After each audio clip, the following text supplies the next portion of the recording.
प्रिय विद्यार्थियों, good morning. आज हम विषय हिंदी दो बैलों की कथा कार्यपत्रक 49 को कर रहे हैं। ये कक्षा 9 के हिंदी के विद्यार्थियों के लिए। यहाँ पर विद्यार्थी अपना नाम लिखेंगे। यहाँ पर आप अपने कक्षा अध्यापक का नाम लिखेंगे। आज हम पुनरावृत्ति कार्यपत्रक दो बैलों की कथा को कर रहे हैं, अर्थात इससे पहले भी हम काफ़ी कार्यपत्र कर चुके हैं और आज हम उसकी पुनरावृत्ति अर्थात दोहराई कर रहे हैं। गद्यांश को पढ़ना है, फिर उसके उत्तर देने हैं।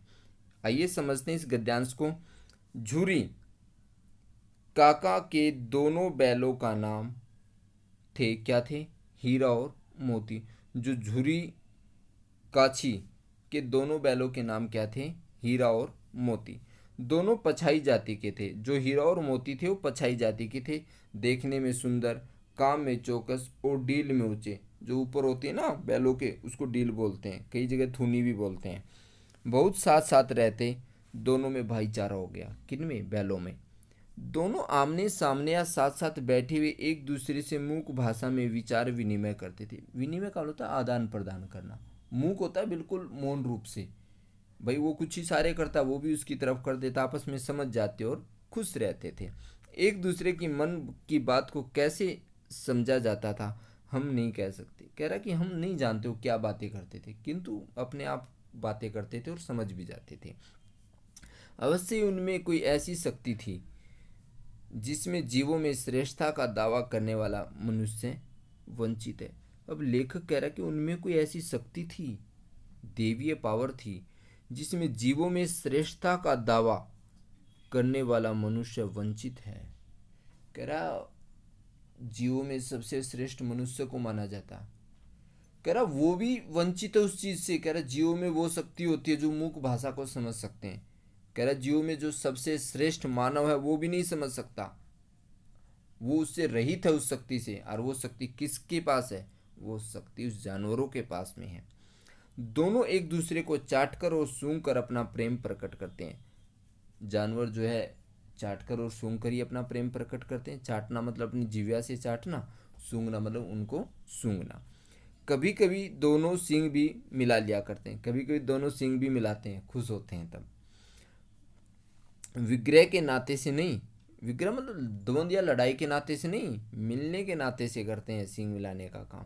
केवल विनोद के भाव से, विनोद मतलब हंसी मजाक के भाव से, आत्मीयता के भाव से, दिल के भाव से। जैसे दोस्तों में घनिष्ठता होते ही धोल धप्पा होने लगता है। धोल धप्पा मतलब जैसे हम जैसे खुश होते तो हाथ ऐसे करते हैं ना, दोनों हाथ मिलाते हैं इस प्रकार से मार करके, तो ऐसे ही। अब हम इस गद्यांश के लेखक का नाम लिखना हमारा प्रश्न नंबर 1 है। प्रस्तुत गद्यांश के लेखक का नाम लिखें। तो प्यारे बच्चों, इस गद्यांश के जो लेखक हैं वो हैं मुंशी प्रेमचंद जी। दोनों बैल किस जाति के थे? तो प्यारे बच्चों, जो दोनों बैल थे हीरा और मोती पछाई जाति के थे। किस जाति के थे? पछाई जाति के थे। वो देखने में सुंदर, काम में चौकस और डील अर्थात थूनी में ऊंचे थे। ऊंची थूनी वाले बैल थे। प्रश्न नंबर 3, दोनों बैल अपने प्रेम को कैसे जताते थे? तो प्यारे बच्चों, दोनों बैल आमने या सामने एक साथ बैठ जाते और एक दूसरे की मुख भाषा को समझते थे। दोनों एक दूसरे को चाटकर और सूंघकर अपना प्रेम प्रकट करते थे। तो ये जानवरों की भाषा होती है, ठीक है ना। और लेखक ने कहा ना कि इस भाषा से मानवों में जो सबसे श्रेष्ठ है अर्थात सबसे श्रेष्ठ है इस जाति में, कह रहा वो भी वंचित है इससे, तो इस शक्ति से। तो कह रहे ये शक्ति केवल भगवान ने किन को दी है? पशुओं को दी है। उनके स्वभाव की विशेषताओं का वर्णन करिए। किनके? यहाँ पे बात हो रही है हीरा और मोती की। तो हीरा और मोती के स्वभाव का वर्णन करना है। दोनों बैलों में क्या थी? भाईचारे की भावना थी। दोनों बैलों का स्वभाव सहनशील था, सहनशील बहुत थे दोनों। दोनों बैल नारी जाति का सम्मान करते थे। देख लो, आपको भी करना चाहिए। यदि नारी जाति का सम्मान करते हैं तो हमें मनुष्य रह करके भी उस नारी जाति को सर्वश्रेष्ठ सम्मान देना चाहिए।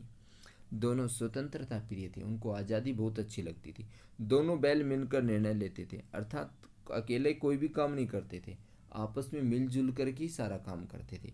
प्रश्न नंबर 5, अवश्य ही उनमें कोई ऐसी शक्ति थी जिससे जीवों में श्रेष्ठता का दावा करने वाला मनुष्य वंचित है।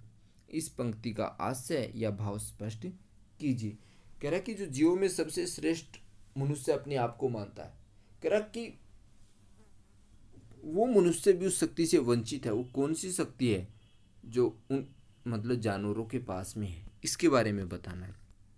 तो प्रस्तुत पंक्ति के द्वारा दोनों बैलों के स्वभाव को व्यक्त करते हुए कहते हैं कि दोनों बैल मूक भाषा में एक दूसरे से बातें करते थे, एक दूसरे की बात को समझते थे, और यही एक ऐसी अद्भुत शक्ति थी जिससे श्रेष्ठता का दावा करने वाला मनुष्य आज भी वंचित है।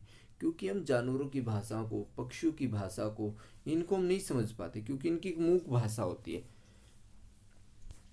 जैसे आपने देखा हो ना, बंदर एक विशेष प्रकार की आवाज़ निकालता है तो सारे बंदर उसकी सुरक्षा के लिए भाग आते हैं। तो उनकी भाषा है, वो जानवर ही समझ सकते हैं, मनुष्य नहीं समझ सकता उसको। तो प्यारे बच्चों, आज के लिए इतना ही। धन्यवाद।